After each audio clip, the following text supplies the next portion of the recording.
Boy, what a day for Devin Booker, isn't it? You either like the man, hate the man, or everything has completely changed for you. Either way, he is the face of the franchise of the Phoenix Suns. He is number one in 3 current categories, and we're going to guess which category he's already number one in coming up in a minute with our good friend John Voita here. Of course, we've got Jay Joyce, but this is all Devin Booker all night tonight on the He's on Fire podcast. Really excited to get this one going. I have a lot of thoughts I want to put out with him. I know everybody here is going to have it. Everybody sit back, crack one open, share this one out, like the video, all that fun stuff, and enjoy He's on Fire podcast. Here we go. Urgavici sets, loads up, leaving one deep, and it is caught! Blitz coming, Palmer extending the play. Nobody there. Crosses the field, Larry Fitzgerald. Fitzgerald is insane to the 4-yard line. Crowder looking, throws an alley. Oh! He puts it down! He puts it down! Neal inbounds, Desmond Cambridge. Oh! Arizona State has done it!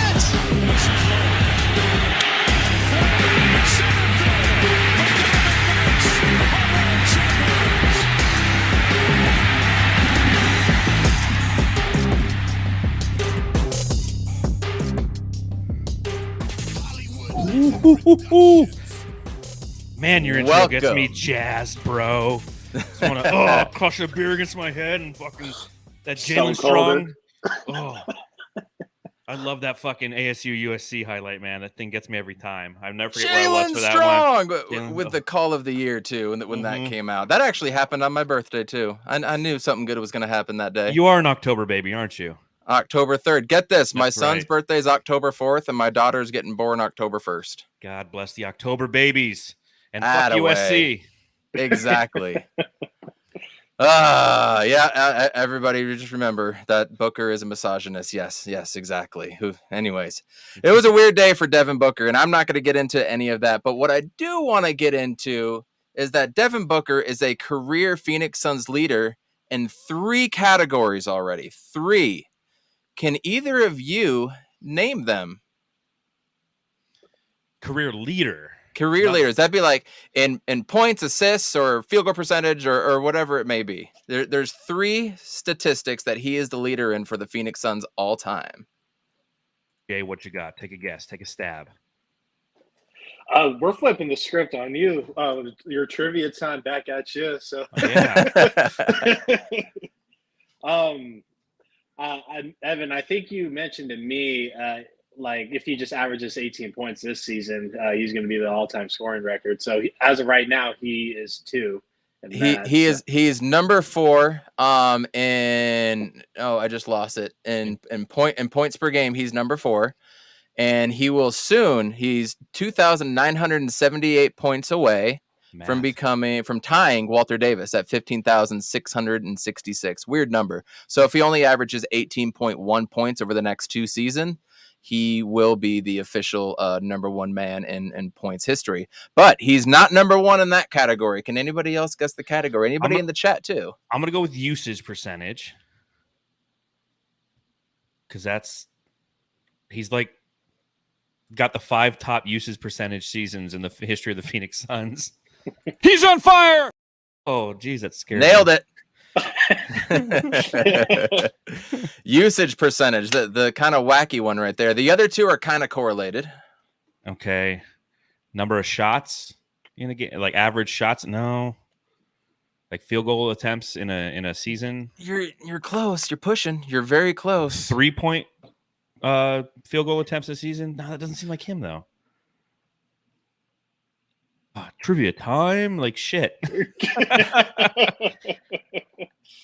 And the only reason I know usage percentage is it's something that I'm working on for Bright Side of the Sun as we talk about the upcoming season and how we might go into some more point book. I looked up his usage percentage and I saw that I'm like, oh, he's got the top 5 in the history of the Phoenix Suns.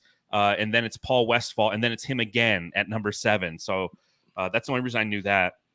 Yeah, I like what Joel Ramirez says. Most 30-point games. That sounds right. He is number 1 in total 3-point field goals made in Suns history. Damn, I was Okay. close. With 1,089. Can anybody guess number 2 or number 3 in field goals, 3-point field goals made? I mean, Thunder Dan didn't shoot enough. He's number 3 and makes. Sean Marion? Steve Nash is number 2. Oh, duh. Fucking duh. And number 3, the one that's correlated, number 1 in 3-point field goal attempts. There you go. Okay. So there you go. Followed by Steve Nash, Dan Marley, and then Sean Marion. So there you go. There you go. There you go. Everybody, thanks for coming out. Coda Kids here. Joe from the Cardinal Rule. Thank you so much. Joel Ramirez is here. Obviously, we've got Saltiest Gaming in the house. We appreciate you, and everybody will start filling in little by little here. But we need to get into the one and only Devin Booker, and I want to talk about his legacy thus far. If he retired today, what is his legacy as a Phoenix Sun just to right now? John, why don't you take this one over? What has he meant to the Phoenix Suns organization and his legacy thus far? Well, I mean, he's 8 years into being a Phoenix Sun, and he is already the guy who I think that we could all agree, if we were to build a statue in front of the Footprint Center and it wasn't of Al McCoy, it would be of Devin Booker. What he's meant to this team, what he's meant to this franchise, what he's meant to this city, the way that he's navigated and never truly veered from his course of being somebody who wants to be in Phoenix and wants to have the super team come to him. I think that he's taken the place in local sports of Larry Fitzgerald. He's the guy who everybody around the city loves, admires, appreciates, and he does it the right way. And, I am somebody who, if you look at my history of loving Suns, it started with KJ, and KJ was my favorite Sun until the Matrix. And the Matrix was my favorite Sun until about a year and a half ago when the Suns won game number 63. And Devin Booker took off the jersey, signed it, and gave it to Al McCoy. Right there, he had my heart as a Suns fan because he understands it. He gets it. He understands who and what this city is about and what this franchise is about. And he's delivered on every promise. He's done it the right way. And I think that, again, when you take a look at the totality of his career, we are just now hitting his prime as a 26, soon to be 27-year-old. He's also an October baby. So he is going to be hitting his prime as a member of the Phoenix Suns with the best possible assets around him. And it's only going to elevate him and this team and potentially bring this franchise its first title in NBA or in franchise history. I can't wait. He's the best, man. He's Devin fucking Booker. He's Devin BDB on your podcast, right? He's Big Dick Book, absolutely. Big Dick Book, man. Big Dick Book. I like the way that. Oh, excuse me, Jacqueline. We're gonna get to yours in a second. Booker's legacy from the Cardinal Rule and Joe, in my opinion, is the Suns' greatest homegrown player. I like the way you phrase that. Definitely greatest homegrown player. Like what? I mean, he was drafted here. You don't have to be the greatest player of an organization and have to be drafted there. I look at Randy Johnson as the best player in Diamondbacks history, and he wasn't drafted there. He was the most dominant for sure. Jacqueline says loyalty and swag. He does have that grown man swag ever since he entered the league. You kind of saw it. Once he got rid of the lines on the side of the head, it's been all business for him too. Fact. Suns fan Randy, welcome into the pod. You're a little bit jumpy, man. Can you hear us okay though?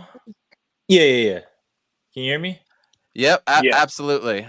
Would love to hear your opinion on this, on Devin Booker's legacy thus far. If he retired tomorrow, what is his legacy to the Suns organization right now?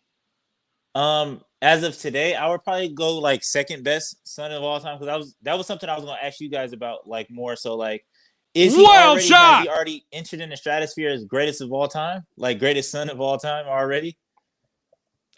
He's goated to me. He is to me. I mean, what the best Suns in Suns history have either won an MVP or have gotten us to almost the promised land, right? And that's Charles Barkley, that's Steve Nash. We have our warm, fuzzy favorites, the Dan Marleys, the Marions, the Elliot Perrys, the Lou Amundsons, right?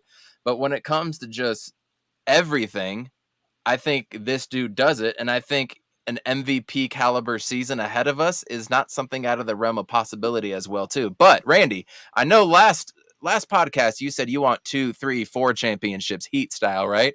You wouldn't be happy with just one. But if Booker does deliver that championship, is he the GOAT in your eyes then? Because as of right now, you think he's number 2, and that's totally fine. I want to know who your number one is. Yeah, who is your number 1? I would probably have to go Chuck, or it's a toss up. Like I go some days I go Chuck, some days I go Steve. But I feel like as of right now, I'm probably gonna go Chuck.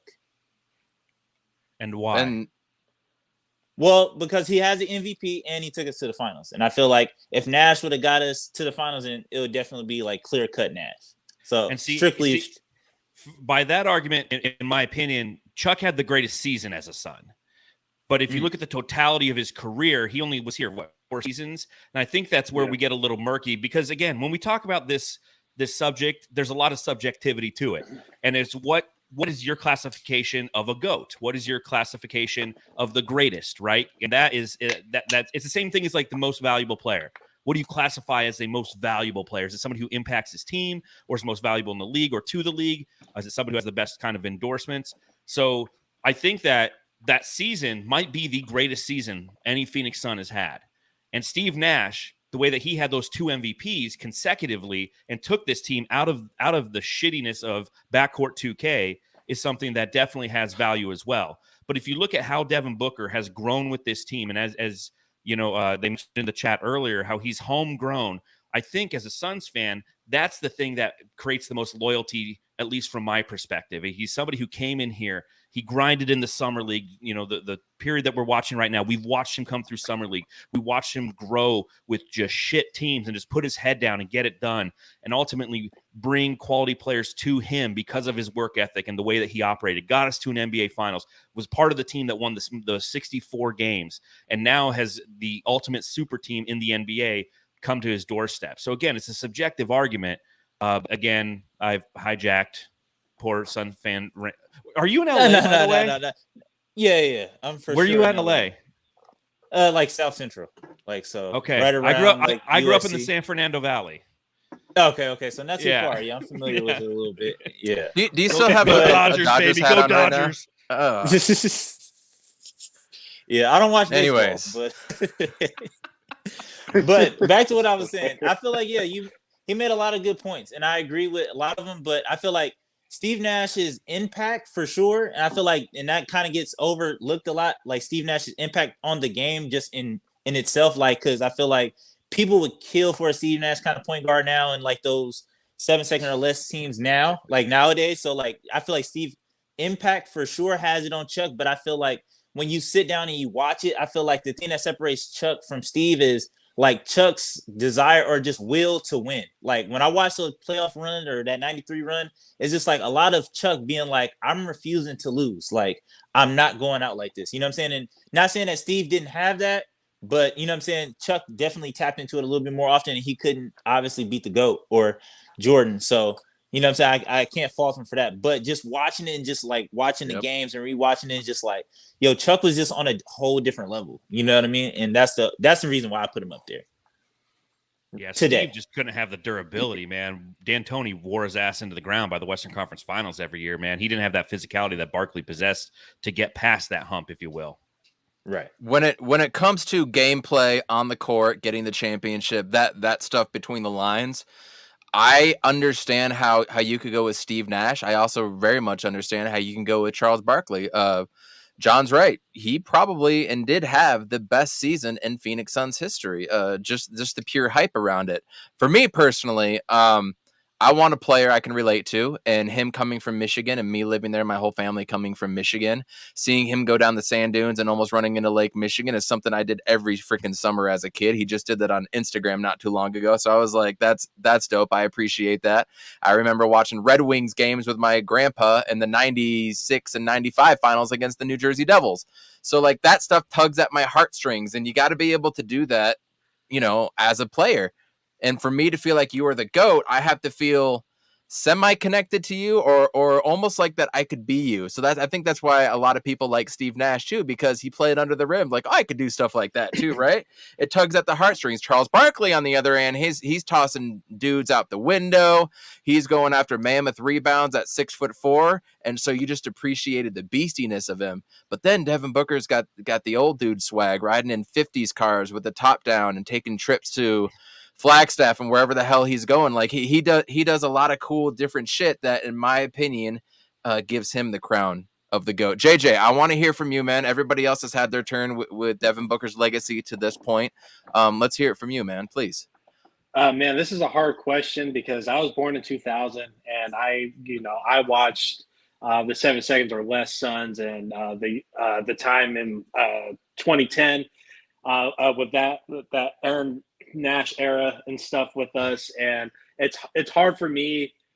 Like, I never thought like Nash would be topped because watching what he was able to do for so many years in the Phoenix Suns uniform is like pretty crazy. And I defend his 2 MVPs like to this day. He was on a nightly basis going against a stacked Western Conference against like prime Kobe, prime Duncan, like everybody in their fucking prime. And then I know like KG, Nowitzki, you can keep going during that area. Like it's one of the most stacked eras ever, and Nash won 2 MVPs out of it, and people just like box score watch like his stats. I'm like, how the fuck do you win MVP? If you watched him on a nightly, like all of us did, like you can see it. Like he was a maestro on the court, and if he would have just shot more, I feel like he would have got a lot more respect. But with that being said, watching Devin Booker come from Kentucky, I'm a big Kentucky basketball guy. Rejected! During this time, I was watching a lot of college ball, and I kept on hearing about this guy, Devin Booker, and him not even being necessarily a 6-man, but being 7 and 8 on the bench. And him coming into the league, he was supposed to be a Klay Thompson type, be a spot-up shooter and all that stuff. And then you hear murmurs of him in training camp, just playing 1v1 constantly against some of the vets on the team and refusing to lose and developing his game as much as he could. And I feel like his scouting report really pissed him off entering into the league. So when we drafted him, I'm all like, I think this is a good stepping stone. Maybe we can put some other pieces around this guy. But he became the piece for the Phoenix Suns going forward. He could have left at any given time during those awful years of like our 5-guard lineup and like the Eric Bledsoe bullshit, the Robert Sarver stuff. Like he could have left at any time in the last decade, but he chose to stick it out, get his money, work on his game, and like have those have trust in the front office to make the right moves around him. And fast forward to now, we have Kevin Durant, Bradley Beal. We just had Chris Paul here, and they all decided to come and play with this guy because of how good of a player he is. No one's flooding to go play with Donovan Mitchell or Jason Tatum. You can argue Jimmy Butler. He's heating up. Like no other player in the league right now gets this influx of talent because Devin Booker is one of the best ones in the league. He's the best 2 in the league, and there isn't even a question for 3. So what Devin Booker's been able to build here in Phoenix in the last 5 seasons it's been pretty crazy.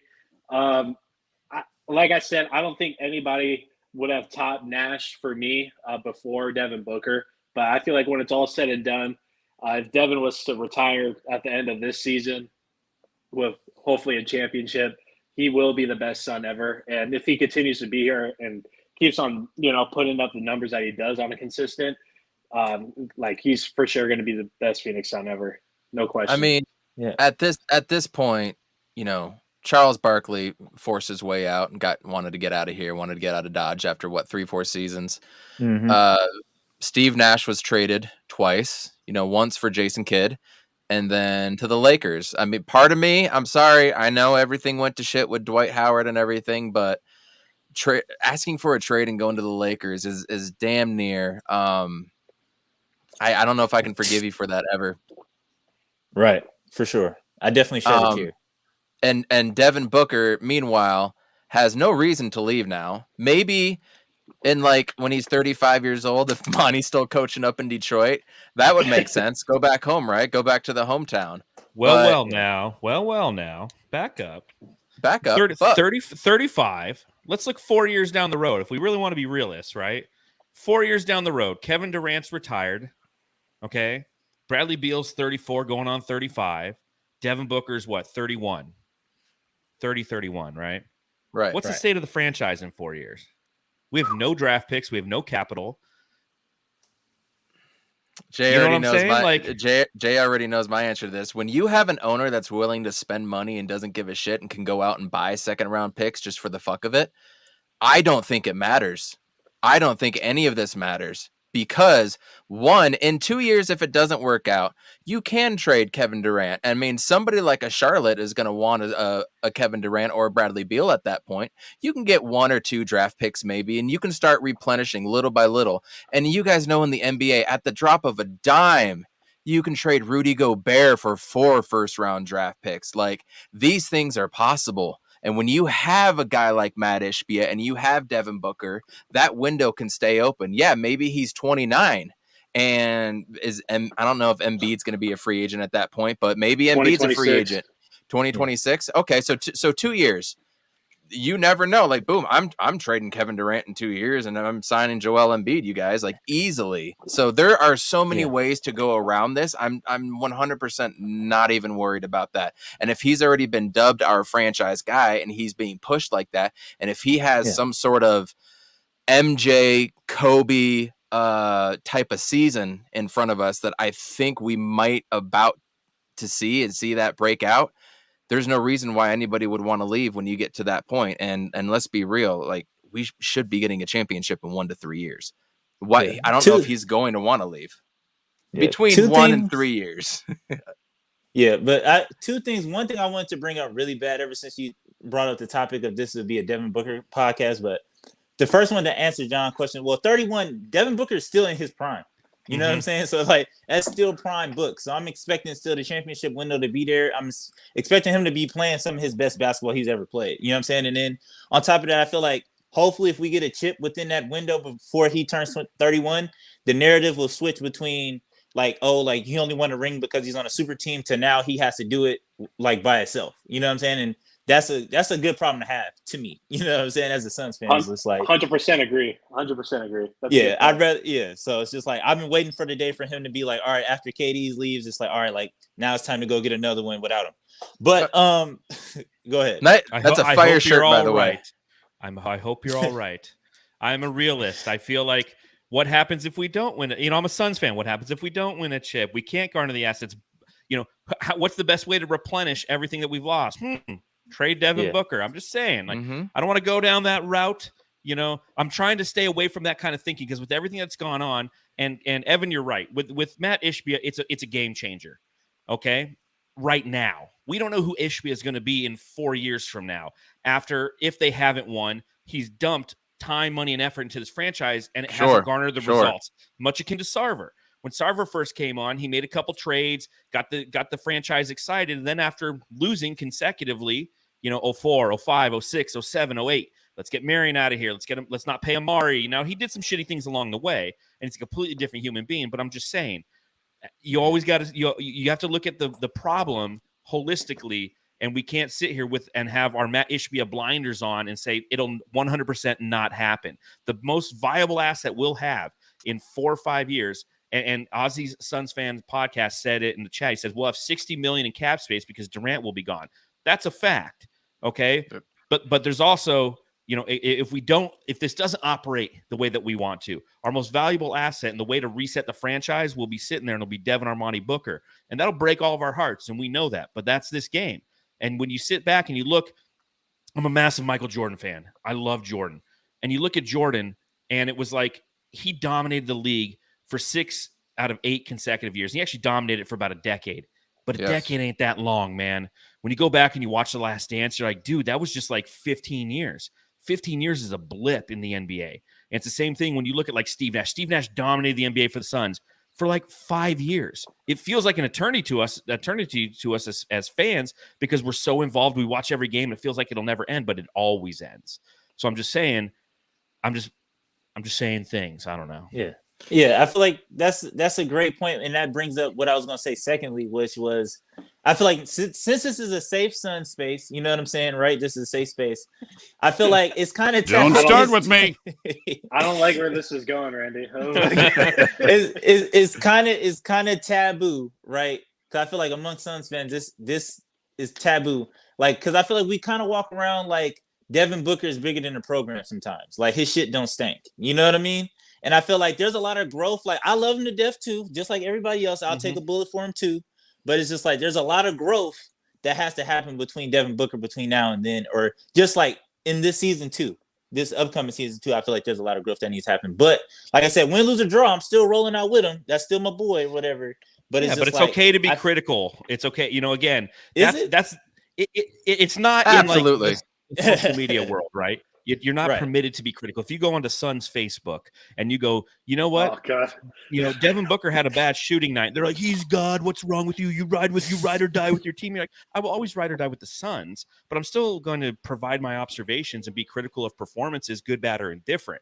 And social media, people, they kind of blow it up. But as real fans, we know I'm critical because I care.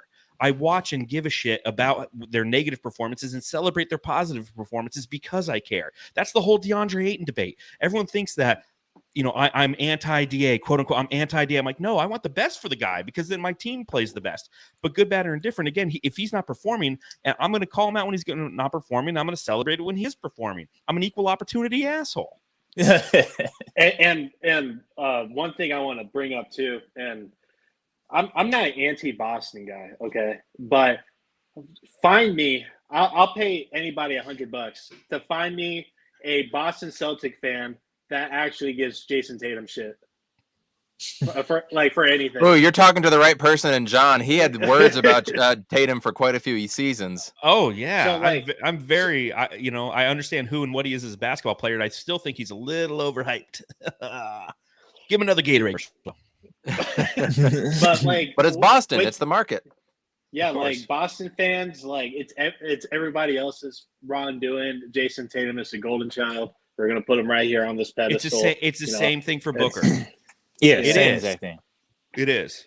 Booker scored 15 points in Game 6 against the Nuggets, and he might have been injured, what have you, but nobody talked about how he just kind of gave up in that game. And we were there. Jay, we saw it, and he was just kind of like, fuck it, dude, this is done. He walked right off the court, didn't do interviews. He was done. But had that been DA, scored 15 points and walked off the court, didn't talk to anybody at the press conference or the outgoing pressers, Jesus, they would have their forks lined up in front of the Footprint Center ready to, crucify the guy. But it was Devin Booker like, dude, just hop in your 57 Chevy, man. Enjoy Flagstaff. We love you. But doesn't Booker have a little more equity built up? Of course. Of course he does. He's earned it with us. Right. I'm just saying you're allowed to be critical of people, and you're allowed to be critical. As fans, we're critical of players and and their performances. And I'm not even talking about the human side of it. I'm talking purely, it's like the whole Barry Bonds debate, right? Like Barry Bonds, I grew up, I loved baseball. And Barry Bonds, I've never seen a guy with a better batter's eye in my life. And I hate the dude because he played for fucking the Giants. And he was an asshole off the field. I don't care. The guy hit amazing dingers, and it might have been roided up, whatever. It was roided up, whatever. He still could identify a pitch that was 101 on the outside corner, not swing at it. And like, that wasn't the roids, man. He was amazing to watch. And when you talk about Barry Bonds, to certain people are like, yeah, but he was such an asshole. I'm like, I don't give a shit if he's an asshole. I give a shit if he's a good player or not. It's the same thing with, all sports. I'm going to sit and I'm going to provide my feedback based on their performances on the court, not necessarily who they are as a human being. Right. And I feel like with Booker and Suns fans, with Booker and Suns fans, it's like Booker is bigger than the program a lot of times. And like, I don't give him a pass for game 1 and 2 against the Nuggets. 'Cause I feel like the game 1 and 2 was very crucial, and I feel like he played terrible. Like, he just didn't show up. He was arguing with the refs. We still deal with that on a nightly basis of him getting back and forth with the refs, taking them out the game. And like I said, it's like a cancer effect. It goes throughout the whole team. So it's just like, I feel like we need a better leader from better leadership from Booker for sure. I think at that point he was just pissed off at everybody. He was pissed off at the team, pissed off at Monty, pissed off that Chris Paul goes off, not getting the production that he wants. I feel like he was just pissed off at that time through that series. But still that's nobody Booker, can though, stop right? him. Even going back to when he was a young player, his pissed offness, if you will, was a frustration of mine viewing him. I mean, I'll never forget when we were playing the San Antonio Spurs in Mexico City. Devin Booker in street clothes getting technical fouls that ultimately cost us the game. I mean, he's got a temper, and that's what I've always said. The challenge with Devin Booker is he doesn't know how to finesse the referees like other superstars do. because he's an asshole all the time. And I love it from him. That's what makes him a killer. Is he's always just fucking the refs to the point where they call dumb fouls on him, we've seen some of the dumbest technical fouls called on Devin Booker. It's because that's the complete package. That's part of who he is. That's part of what we like.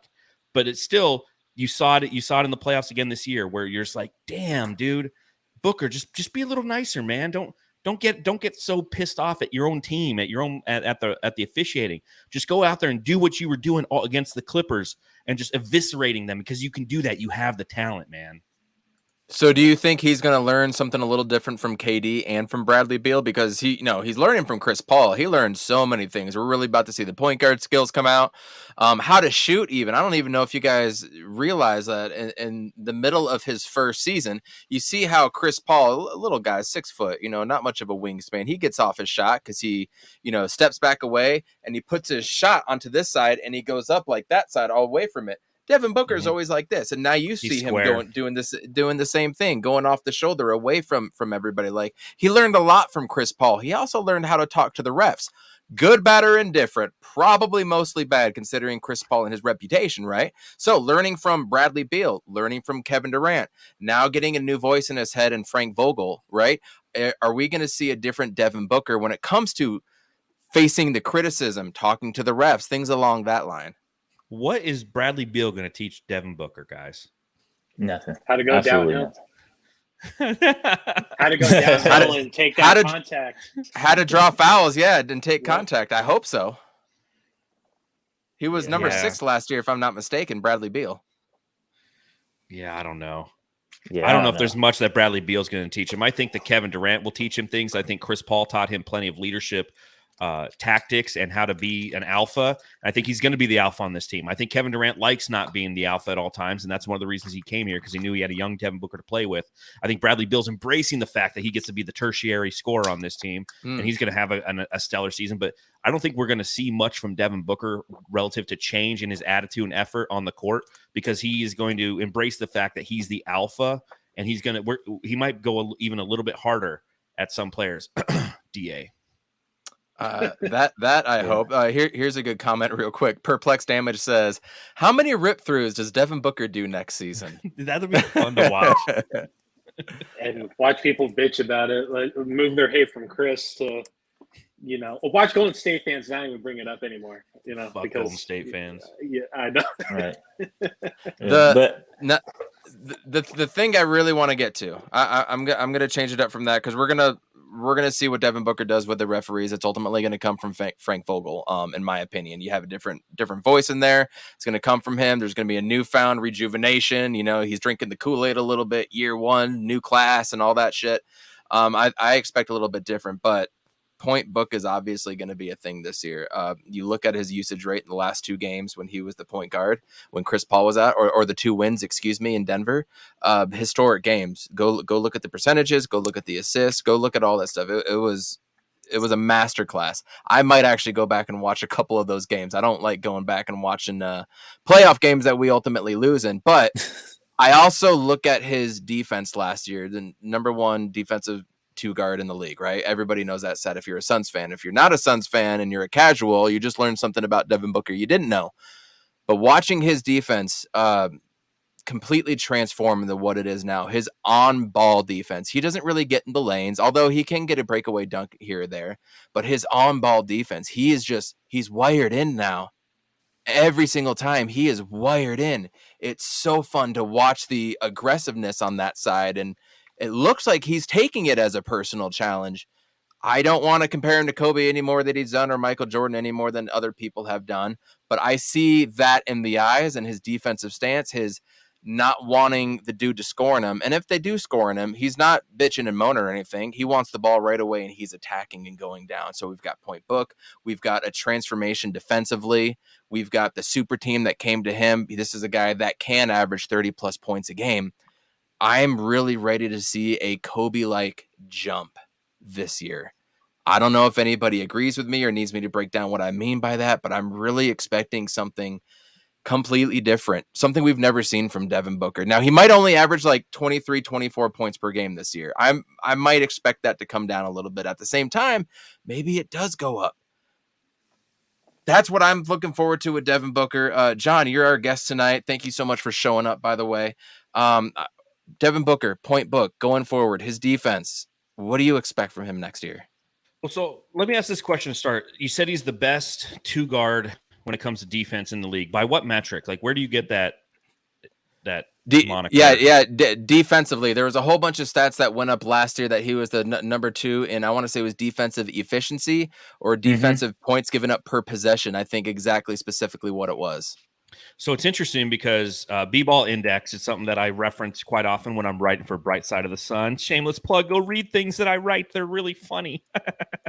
You look at some of his defensive numbers on there relative to his own position, the shooting guard position, and I don't see it in the advanced stats, right? Like his on-ball perimeter defense, he's graded out as a B-. He's in the 63rd percentile amongst all shooting guards. Passing lane defense, as you mentioned, he's a 51% percentile. He's a C. His steals, he's at 73 percentile. He's a B. Off-ball chaser defense is where he gets an A, and his ball screen navigation is where he gets an A, but both are in the 82nd percentile. So I wouldn't have guessed that either, to be honest with you. Yeah, so it's interesting when you really start to go really deep into the metrics, because on the surface, yes, I agree with you. From a visual standpoint, comparing him year over year, we've seen his increase in defense make an impact on the team, and it's something that we've noticed as his offensive efficiency or his willingness to be the primary scorer isn't always present. Now, granted, he typically is, but his willingness to go, I got KD, I got Chris Paul, I got other guys, we got DA down low for 16 to 18 a night. So he's been able, versus his younger years when he had to carry the team to shitty records, he's been somebody who can ultimately focus a little bit more on the defensive end. And we've seen just that hustle, that fire, that effort. It's like Landry Shamet. Landry Shamet could have hit shit on one side of the floor, but at least he tried on the defensive side. Devin Booker tries on the defensive side. Now, obviously, we're going into this point book, quote unquote, phase of his career again, round 2, something he's definitely done in the past. Bradley Beal's done it in the past. Kevin Durant can be somebody who can bring the ball up. So it's going to be really interesting to see how Frank Vogel, Kevin Young, David Fizdale, how they really try to implement this, because it's that kind of back and forth that a lot of people are having right now. It's like, well, who's the point guard?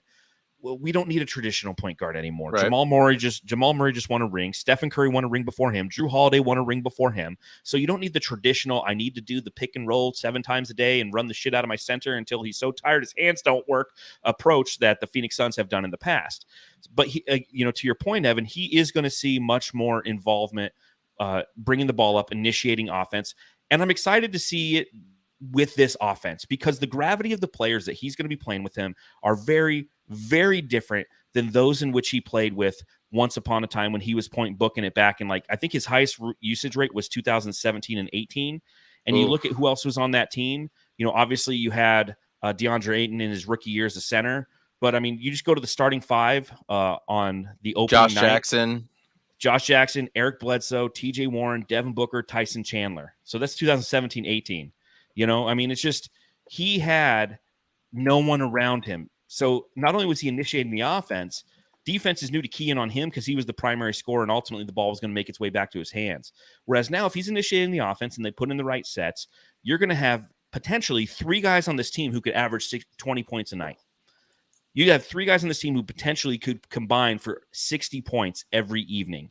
And that's going to, although the usage rate and the statistics will say he's somebody who handles the ball a lot, it's not going to be the same as like a Luka type usage rate, a LeBron type usage rate, because ultimately there's going to be dispersion amongst it, and the gravity is going to open up wide open shots for his teammates. But again, going back to the defensive side, I think because of that dispersion and because of the ability of his fellow teammates to carry some of the offensive load, we're actually going to see an increase in Devin Booker's intensity on the defensive end, because he's going to have the ability to not, his legs will be there ultimately. Point bowl. Yeah, Fabio. Yeah. What's up? I feel like whenever I hear point book, it literally gives me anxiety, and I might be the only person here. I might be the only person here that disagrees, whatever. But like, I pray we don't go point book. I pray, because like y'all made a lot of valid points, and I feel like But the thing is that we've seen Point Book for what, the first 6 years of his career, right? And it didn't work. It wasn't efficient. You know what I'm saying? Like, and especially now with the offense that's coming in, I'm assuming that we're going to be a little bit more faster paced with Frank Vogel now. So we might be an even faster paced team. So it's like now you really have to move and do stuff on the fly and make the right moves. And the IQ has to be there. And I just don't see it. Not saying that he can't do it. He hasn't done it to me. It hasn't been successful. And I feel like Booker is best when he's off the ball. Like, you know what I'm saying? We actually, like the years we were running Point Book, we didn't do anything. We didn't go anywhere. We went in 16, 17 games. We get Devin Booker a point guard. All of a sudden we go to the finals. You see what I'm saying? Like, so it's like Booker is better off the ball as just a pure scorer. Even though, like I said, I feel like Point Book it'll work in breaking case of glass. Like, you know what I'm saying? Against the Clippers when Chris Paul got COVID, or in game, what was it, 1 or 2 or 3 or 4 against the Nuggets, and then Monty went away for it for whatever strange reason. But I feel like it hasn't, like, Point Book hasn't given us any good memories for us to keep bringing it up, to me, in my opinion. And I disagree. There was now a point this year. Okay, 2 years ago when it was Point Book, I didn't like it because I just thought it was going to lead to a bad possession, and I worried about it. But he was also 24, 26 now, going to be 27. I think his birthday is at the end of October, so he's going to be 27. He's October 30th. Yeah, that's right. October babies.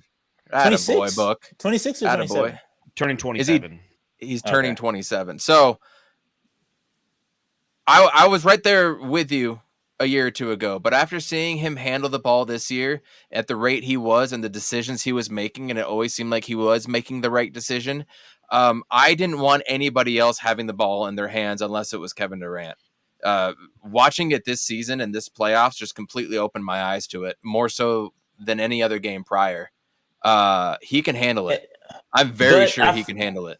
But on top of that, you got to look at it too, because it's like Devin Booker is now leaning into more just two-way guys, whereas like he doesn't take plays off defensively either. So it's like you have to run point guard, and on top of that, you're not running for matchups. It's just like it's a lot. And then on top of that, you got like these, like I said, it's taboo, but you got sensitive hamstrings. You know what I'm saying? Like the hamstrings ain't the greatest. Yeah.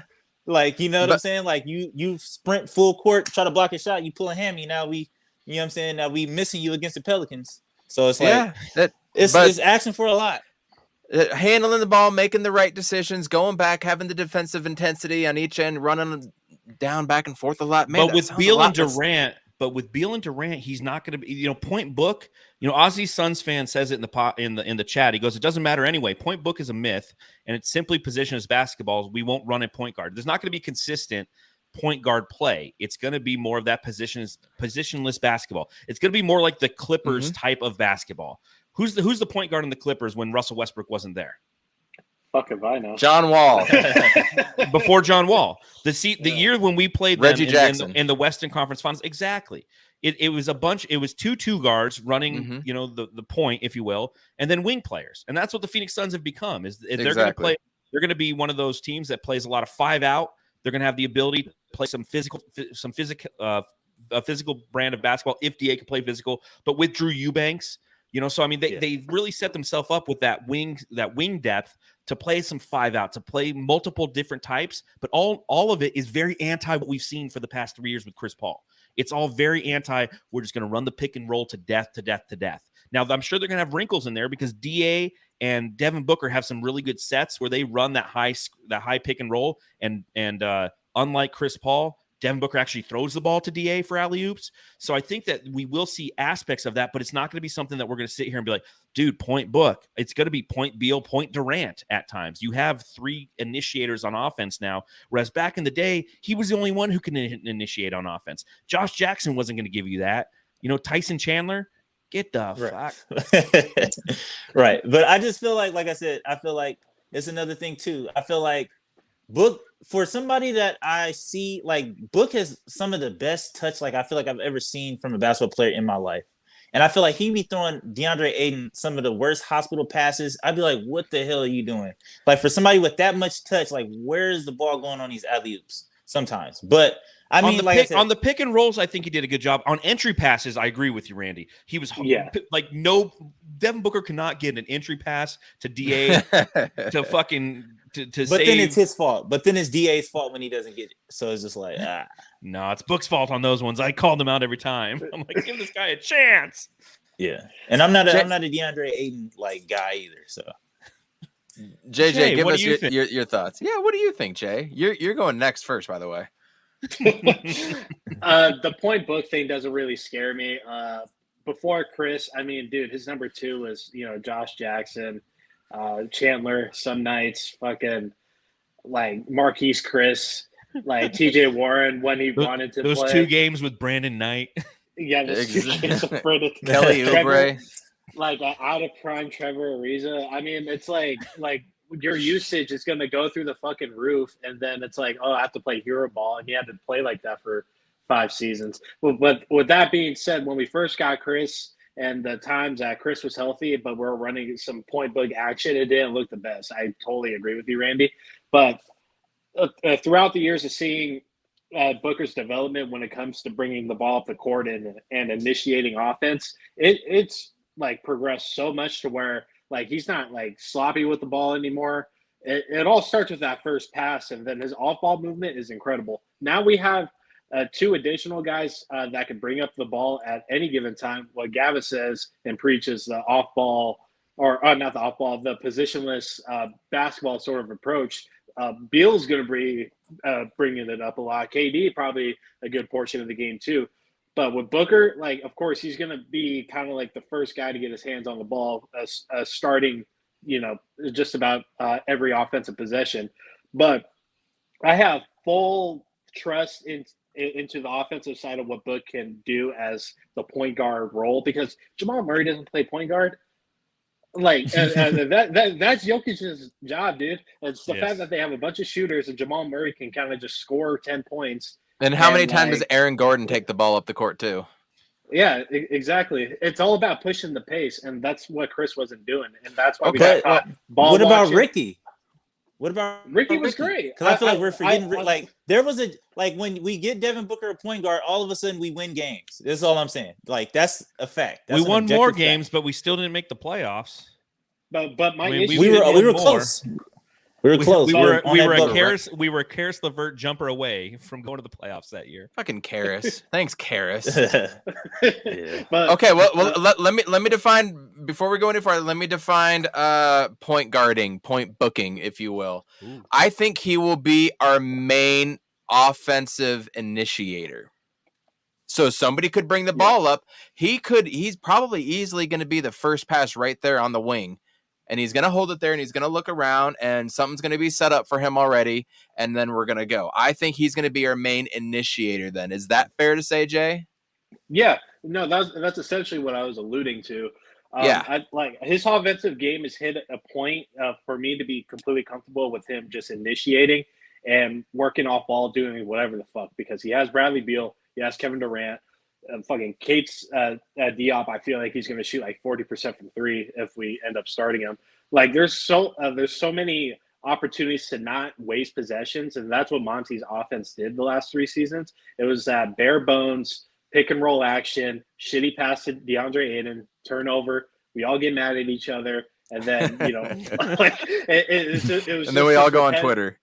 Yeah, and we only shoot about 15 threes a game, which is not you're not going to win games like that. So with this new offensive system, I know Book is going to be shooting just about the same amount, if not a little bit more. Kevin Durant, he's going to be taking sort of a passenger seat sort of thing, but no one's going to want to guard any 3 of these guys. So these teams are going to have to pick their poison, and Booker is going to absolutely take advantage of that. And with defense is like a load of shit. I think Book's defense has jumped like so many levels the last couple of seasons, and a lot of people like grill him for that shit. I think his peak, I think he can be a really, really good point of attack defender.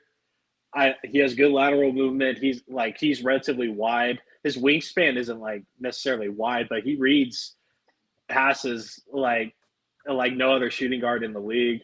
Like, you don't see Donovan doing what he's doing. You don't see Jamal doing what he's doing. He's clear-cut, like, best shooting guard defender right now. But with that being said, like, my overview going into this season, I want Devin Booker to be in literal conversations with just about everybody. Like, oh, yeah, he could win the MVP this year. I think he can. I think he can get, a second, third team all defense if he really prioritizes it, this season. But with Devin Booker, like there is no ceiling, there's no roof. Like he goes as far as he wants to. I think his point of attack defense is going to be relatively really good. Of course, I would have liked Alex Caruso on this team to take that mantle because that's less Devin Booker has to do. But I think Book is going to be fine. I don't like we can assess like a little down the line when the season starts, 20 games in, if it's clicking or not, and then we'll shuffle the board. So. The chat's been popping off. Apparently, Devin Booker is a good topic, especially today, to talk about. I really appreciate each and every one of you. Most of all of you, I've already known and done shows with, and I really appreciate everybody coming in. So please hit the like button, share this out, and all that fun stuff. John, we've kind of gone off a little bit on a few things with Devin Booker. Let's round it back and go to you with some of the thoughts now on Book initiating offense. Well, I think that he will be the primary initiator, but when we go back to the point book days of old, he was initiating the offense about 80% of the time, whereas it's going to be much less than that. Yes, he will be the primary initiator, okay. But again, you're going to have Beal and you're going to have Durant initiating as well, so that percentage of initiation might be from 80% to 60%, and that's a big chunk of change where he's going to have that opportunity to come off the ball screens, to do what Randy said, which is the most effective version of himself, is coming off two ball screens, on the low block, coming around a pin down, and then boom, he's hitting a 17-foot jumper. So I think that again, it's what's going to happen, and it's going to be creative in how the Suns navigate this, and know that there's going to be iterations where Eric Gordon's going to be out there now, and it's going to be Eric Gordon and Devin Booker, and he's going to be the initiator, and Eric Gordon and Bradley Beal are going to be out there. Eric Gordon and Kevin Durant are three of those four players at any time. There's so many different options on this team from an initiation standpoint that, yes, Book will be the primary initiator, but this isn't the point Book of old. This isn't the roster around him. That's the point I'm trying to hammer home, if you will, is that the positionless basketball approach, the depth of this roster, and the skill set of this roster is going to completely take opposing teams just off guard night in and night out. Now, when we come to the playoffs, it's going to be different because you're going to see that ability by opposing teams to game plan against it and try to take one or two of the guys out. But on a night-to-night basis, when you're going to San Antonio on a Tuesday night and they're flying up, to Dallas, and then they're popping over to New Orleans, there's going to be so much opportunity to win ball games that I truly believe this is a 60-win team. Obviously, in parentheses, win healthy, but I think right now, given their depth, given their talent, whether it's point Book or not, this team is going to be just swashbuckling teams every night. I do think that his assist, I don't know what you call it. There's a specific stat that when you pass the ball for an assist, there's like a certain percentage that you're going to get an assist out of it, right? Mm-hmm. I think that number is going to go up exponentially this year, right? Instead of passing it to Cam Johnson, who early in his career didn't know what he was doing off the ball, right? DA, Josh Jackson, all the guys that we said, now he's passing it to Eric Gordon, Bradley Beal, Kevin Durant. So I think the assist percentage, I forget what they call it. Yeah, please. So on that. So basketballreference.com, there's a metric that you're referencing. It's called potential assists per 100 passes made. Devin Booker currently, his last season, where do you think he ranked percentile wide in the NBA? In potential assists made per 100 passes per game. 85th percentile. 85th percentile from Evan. I'm going 90. 90 from Jay. And what'd you say, Randy? 70. 99 percentile. Devin Holy Booker. Shit. A+. He's tops in the league. He had 30.1. He's on fire! In 100 passes. His playmaking, if you go through the basketball index advanced statistics, his assisted points per 75 possessions, 87th percentile.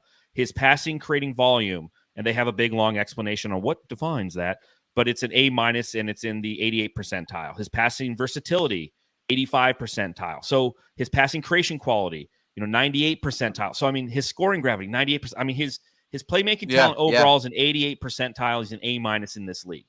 That's a good thing to have. That's incredible. And considering the fact that this year, That's wild. however defensive play, to me- if you're going to try to double Beal or double Booker or double whoever, like whatever these defenses are going to do, there's going to be a lot of one-on-one, and people aren't going to be gravitating towards Book anymore. And so, in theory, you could see the assists actually drop down a little bit because he has more of an open way. You could see that. I could absolutely see that. That's what I was about to say, because I was like, all right, he's in a 90 percentile, but like, let's go, because I'm more of an eye test guy. It's like, all right, like, let's be realistic. Let's be surgical. Let's be surgical about it. Realistically, like, a lot of Devin Booker's assists comes off of people knocking down open jumpers because he's double. Like, let's be honest. You know what I'm saying? Yeah, you're swinging it exactly. to Cam, you're swinging it to McHale. Fucking like, that's not, to me, that's not a hard thing to do, especially if you got an IQ. It's like, all right, well, two people are doubling me. Let me pass it to the open shooter, or like, let me figure out who's open on the floor. I mean, to me, like when I'm thinking of point Book, I need somebody to, like, my mental goes to like somebody that can set the table, that can feed everybody and keep everybody happy. Because yes, point Book might be sufficient, but it's like, my thing with it, is that, like, how many of those times is Book gonna keep it? How many of those times is Book gonna give it to Bill? How many times? Because these are all guys that are used to shooting 20-30. Well, not Durant. Well, Durant's super efficient, but Bill's used to shoot 20-30, and then you got DA crying down low. So it's just like, it's a lot. It's a whole lot. You know what I'm saying? Like, because even though we give DA, he's not crying though. That's the problem. We give DA a lot of shit, but it's just like, let's be real. If you fucking drove to the gym and they told you, hey, all we want you to do is set screens and grab boards, but we're going to make sure you're the first pick as soon as you come in here, you're going to be a little bit offended. You know what I'm saying? Like, you think that you're more than that. You know what I'm saying? So it's just like, I get that frustration from that side of it, but it's just like, it's a lot of things to keep happy. You know what I'm saying? And I feel like, I don't think that Book is the best guy at doing that. Hot take. I think that maybe Jordan Goodwin in that starting lineup, I feel like he could set the table a little bit, because I like what I've seen with him out of Summer League, but it's just like, I feel like somebody, I don't know, man. I don't know. Maybe I'm crazy. A Summer League take. We're at the 56-minute mark, and we got our first Summer League take. We almost went through the whole thing. Our fifth starter's Tumani Kamara, baby. Too many buckets. He's on fire. I like it. Because I feel like, yeah, he can do it. And he can. Now I feel like Jordan Goodwin can do it. He can play make. That's all we need. We need somebody that's just gonna pass the ball, keep everybody happy, play defense. Go ahead. Yeah, and a big key to this is the fifth starter too. Like, you put a big in there, and now you're gonna have Book and Beal on the point guard and the shooting guard, or the 1 and the 2, right? You put a guard in there, or a shorter guard that takes the point guard. Now you're pushing Book up a little bit. Might have to punch out of his weight a little bit. He might have to go after some small forwards. I think a lot of it is also going to depend on who that is, but for defensive reasons. Anybody agree or disagree there? No. Yeah. Oh, good. Easy. Suns Geek says Tumani over Wemby. Obviously. That one dunk he had was nice. But let's get into who we think our fifth starter is going to be. Any to this point, I feel like it changes every single week. John, let's start with you. No, Jay, we're gonna start with you. Who do you think is going to be our fifth starter? I think as of right now, it's Keita Bates-Diop. He kind of brings a little bit of everything to the table. He's a dirty work guy. He's long. He's tall. His shot making capability could definitely be better, but it's exactly what we need and need it to be. And his defense, you ask any San Antonio Spurs fan, like, they absolutely adore this guy and they want the best for him. And I think him playing the 4 and having KD slide into the 3 is probably the best motion to lean towards. I think he just brings a lot, but it'll probably be him. And I wouldn't be surprised if Voita slips into that 4 spot, maybe a little down the line if we need to produce more offense, which I hope we don't get to that point. But I think from a defensive side of things, a guy that could do dirty work, the one that could hit maybe 2 corner threes a game to like set the tempo is Keita Bates-Diop. John, who do you have? Well, I know the Aussie Suns fan says KBD still for me, but Yeah, right, dude. You want Chimezie Metu, and we all know it. We saw the podcast. Hey, both me and Gavin love Metu, dude. I like Metu too. he's- I do, but like he's not a starter. He's like he's a solid guy who can come in. We're gonna be very happy we have Metu when injuries hit this team. Like Right. facts, but like he's not Bingo. your fourth starter. So one of the things I did recently for Bright Side of the Sun is I reached out to Jesus Gomez, who writes for Pounding the Rock, which is the SB Nation site for the Spurs. And I asked him a bunch of questions about Keita Bates-Diop because I agree with Jay Joyce. I think that's who the fifth starter is going to be. And I asked him that question. I go, do you believe that he could be a starter with Phoenix? And his response was, sure. He's a low-usage, opportunistic hustle player who will be very happy to just play defense and take open shots, which is the type of guy you need when you have stars. He moves well without the ball, can guard several positions, and he'll make a fair share of open threes. He shouldn't be a starter on most teams, but in Phoenix, it makes sense as one.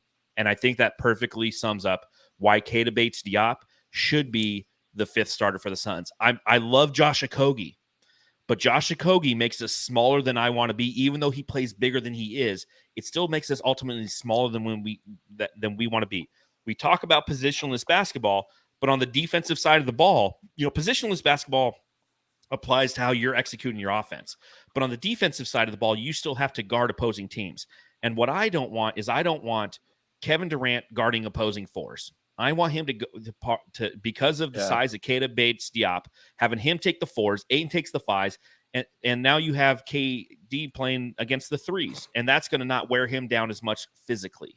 So I think that it's Keita Bates-Diop, and those are the reasons why. Randy, who do you got? I feel like I'm gonna go with the same thing I said last year, but I feel like coming out of training camp, I think it's gonna be Yuta. And I feel like maybe moving into the middle of the season or like later on to the season, I think it's going to be Diop. But I feel like first game, opening night is going to be Yuta. And then somehow he's going to lose that starting spot. Like the same thing I said last year. I was like, I feel like Cam Johnson is going to be a starter, but I feel like Torrey Craig is going to end up taking that spot. And that's essentially what happened, even though he went down with the meniscus. And then, you know what I'm saying? It happened and then the trade happened. But I feel like, Can I give my counterpoint to Yuta? I feel like. Yeah. So counterpoint to Yuta, and here's the only reason I don't think that Yuta is a starter is Yuta's an offensive player, right? We don't need him. We don't need an offensive player with Beal, Katie, and Big Dick Booker out there. If you have Okogie, he's a defensive type player, so you need to pair him with some offensive type players. So he's your defensive guy with the second team. Yuta becomes the offensive player with the second team, right? Eric Gordon is an offensive player with the second team. So if you want to have balance, because essentially what you're going to do is if you have Yuta with the starting five, then you have Keita Bates-Diop and Josh Okogie out there with the second team unit with Eric Gordon, and Eric Gordon becomes your primary scorer, and now you're just relying purely on defense, which isn't the worst strategy. You can sit there and say, our second team unit is going to shut down your second team unit. They're not going to score points. So when our guys come back in as starters, we've actually just held the fort or increased the league through defense. So, I mean, there's no true wrong answer there, but that's why I think Yuta is better served with the second team versus playing with the first team.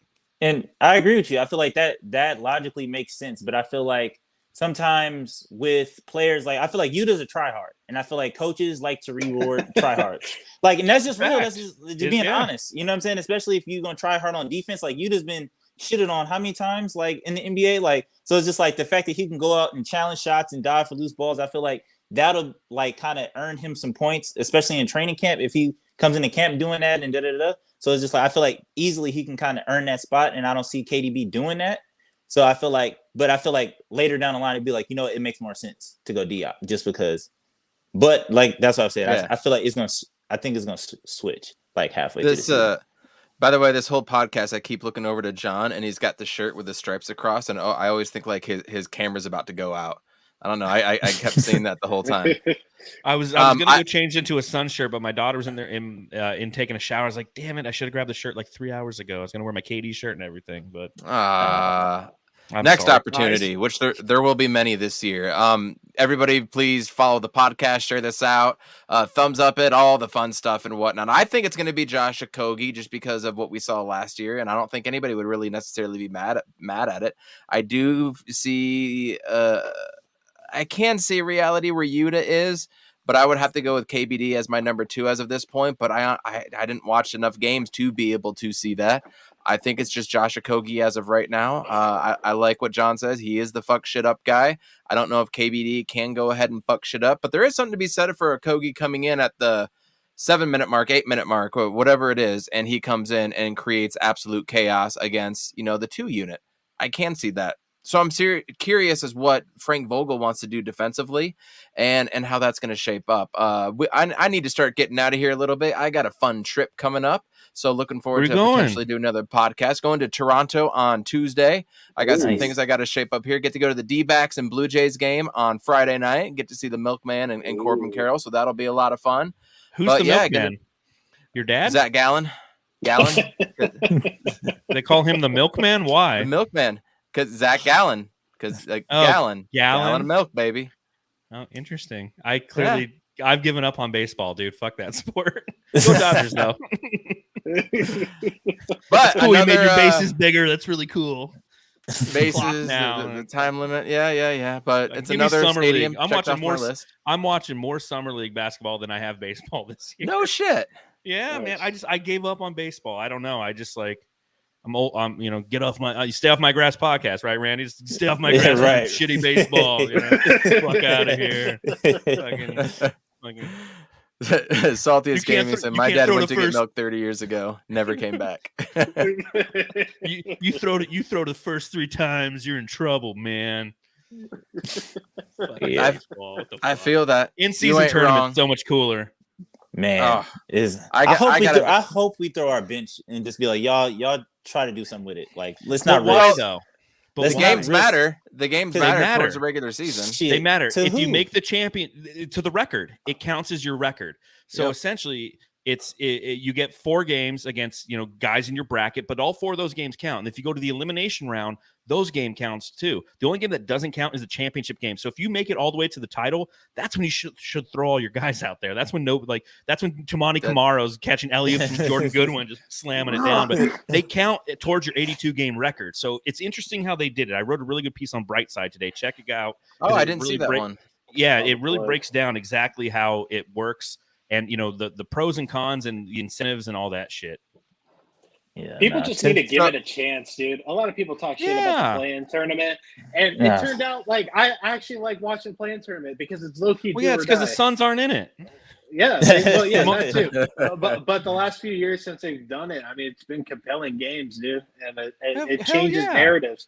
And it gives me a fucking point to watch. But it's the Pacers get bounced, But they're handing out a gold trophy for the best team in the first 3-4 weeks of a season. Like, I just can't, in good conscience, even remotely close get behind that. I understand the record point. Like, yeah, you got to play the 4 games. It goes to your records and playoffs. Like, I get that. But in the first few weeks of the season, like Adam Silver's trying to make it relevant against football in November, December. Like, they're trying something. I like it that they're trying something, right? Yeah. I don't know. Maybe all football does is take shit away. They're like, you like hits, boom. We can't do hits anymore. It's like a instant replay. That's lame in the NFL because they never get it right. So it's like, at least the NBA is trying shit. We'll watch it. We're fucking psychos. I mean, I feel like the only way it's beneficial for me, only ways I feel like it makes sense is like if you give us like a first round bye if you win. You know what I mean? Like or a draft pick. Yeah. Like something. Make that's something. Cool. A draft pick. Yeah. Get a draft pick. The Suns would fucking compete like motherfuckers. Like automatic lottery pick or something or something. Like you get the 15th pick in the draft, right? Like do something like that. The 500,000, it doesn't really matter. It's like what they should do. Because think about that. If you win $500,000 for Tamani Kamara, that's half his salary. But for Devin Booker, it's 1.3% of his salary. Like he don't give a shit. Donate to charity or something. So I mean, there's different ways that you can fit, but ultimately. Yeah, I agree.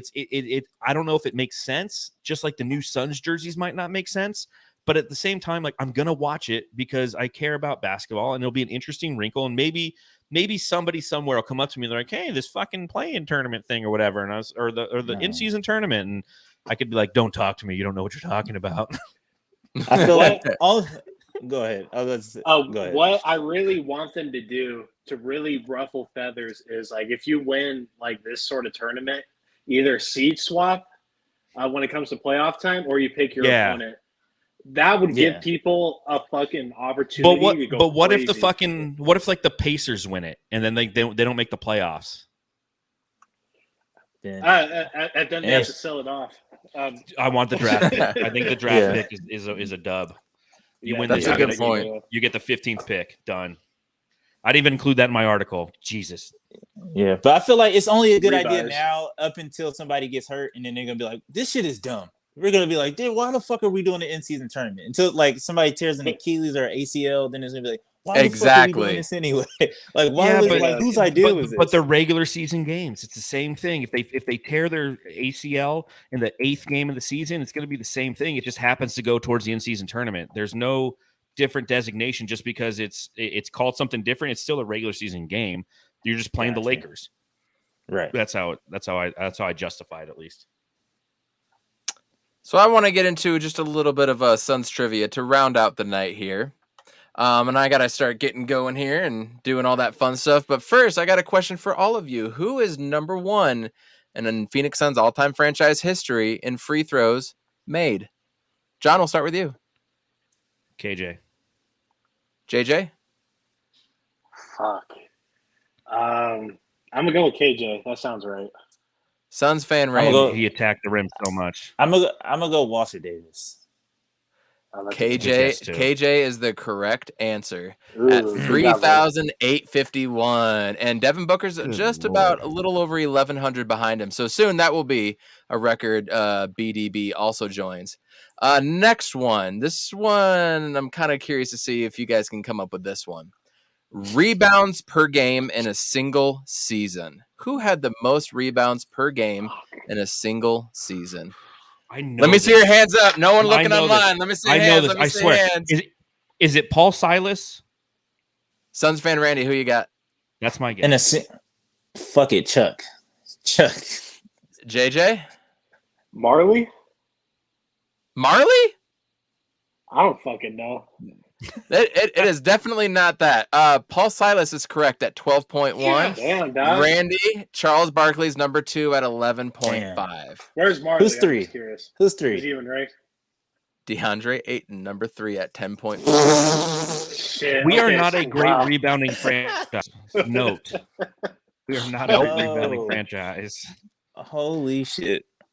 Go figure, right? All right, I got one more for you. This is a little off the beaten path when it comes to a statistic. Offensive rebound percentage. JJ, I already told you backstage, actually. You can't answer. I'll go one more after this. But offensive rebound percentage. Percentage? That's what it says. I don't even know what that is really, but it says offensive rebound percentage.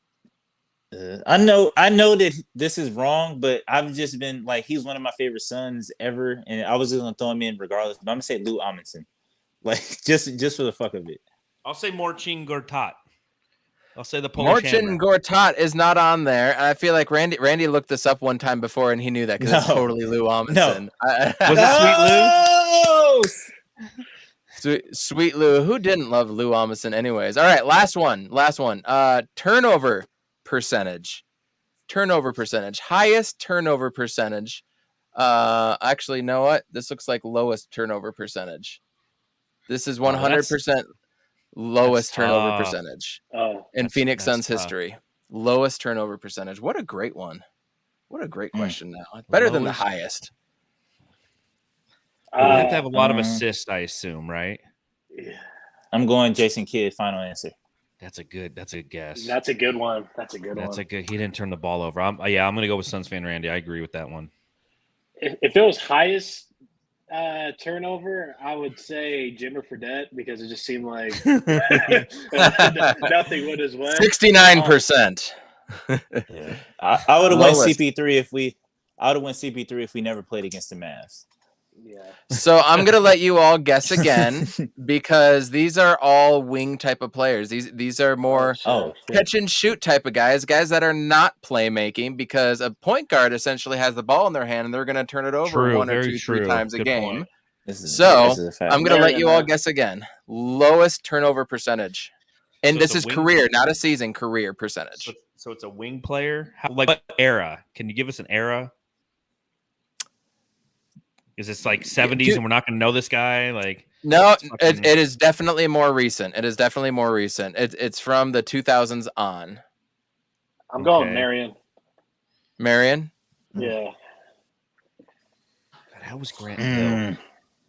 Yeah, I was literally about to say that. It's like I'm torn. I'm like, maybe Joe wings. Johnson. Joe Johnson, James Jones, Channing Frye's not really a wing. Who made good decisions? I feel like Grant Hill made good decisions. Robert Sarver.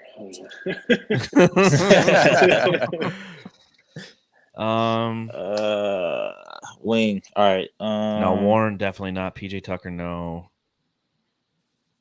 Josh Childress. Frank The Tank? Kaminsky.